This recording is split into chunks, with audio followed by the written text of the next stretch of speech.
When we think of the Wild West, we think of wide open spaces, dusty towns, and cowboys. We think of rugged individuals, rough men packing iron. We think of gunfire and violence. In April of 1882, Oscar Wilde came to Leadville, Colorado. As a part of a lecture tour of America, Wilde would stop at the Tabor Opera House to deliver a lecture on the subject of art decoration.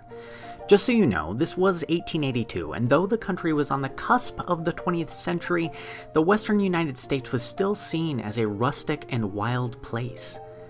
Considered a haven for gunslingers, workmen, women of ill repute, and generally rough and tumble characters. Oscar Wilde was none of these, as this picture will no doubt show. I mean, look at him. He smolders like a young Benedict Cumberbatch.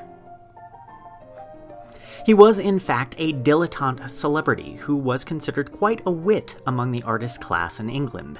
It is said that when he disembarked from his ship in New York City, when asked if he had anything to declare, he replied, "I have nothing to declare but my genius." This quote is somewhat apocryphal, but gives you an idea of how other people saw Wilde and how the future author and playwright saw himself. He was known for dressing in breeches and leggings, which made him stick out like a sore thumb among his own people, let alone the Americans he was sent to entertain. Wilde was also a gay man, in a time when it was very dangerous to be a gay man in public. Some might say it still is.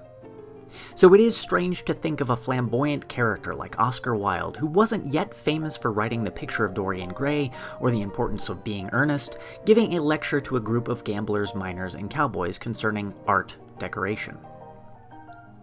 Leadville was a bustling town filled with people hoping to make their fortune in silver mining. So to put this into a modern context, Oscar Wilde visiting Leadville is like Lady Gaga visiting the oil field of North Dakota before she had ever recorded an album. Sent to America to publicize the Gilbert and Sullivan opera Patience, Wilde also saw the tour as a great opportunity to publicize himself. However, in the process of self-promotion, he ended up solidifying the myth of the West in ways few outsiders ever did. From Salt Lake City, one travels over the Great Plains of Colorado and up the Rocky Mountains, on top of which is Leadville, the richest city in the world. It has also got the reputation of being the roughest, and every man carries a revolver. I was told that if I went there, they would be sure to shoot me or my traveling manager. I wrote and told them that nothing they could do to my traveling manager would intimidate me. They are miners, men working in metals, so I lectured to them on the ethics of art. They afterwards took me to a dancing saloon where I saw the only rational method of art criticism I have ever come across.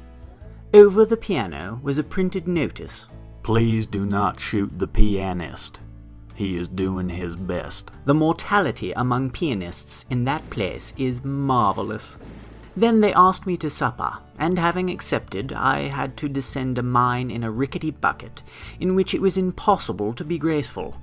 Having got to the heart of the mountain, I had supper, the first course being whiskey, the second whiskey, and the third whiskey. I went to the theatre to lecture, and was informed that just before I went there, 2 men had been seized for committing a murder.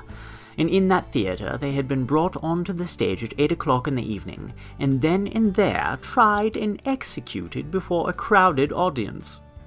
But I found these miners very charming and not at all rough. By his own account, Wilde enjoyed the West and saw the beauty in it.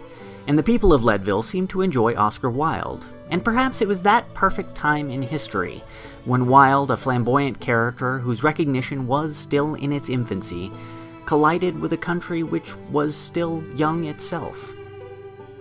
Unfortunately, Wilde and the West would barely last into the 20th century, but their myths would live on forever.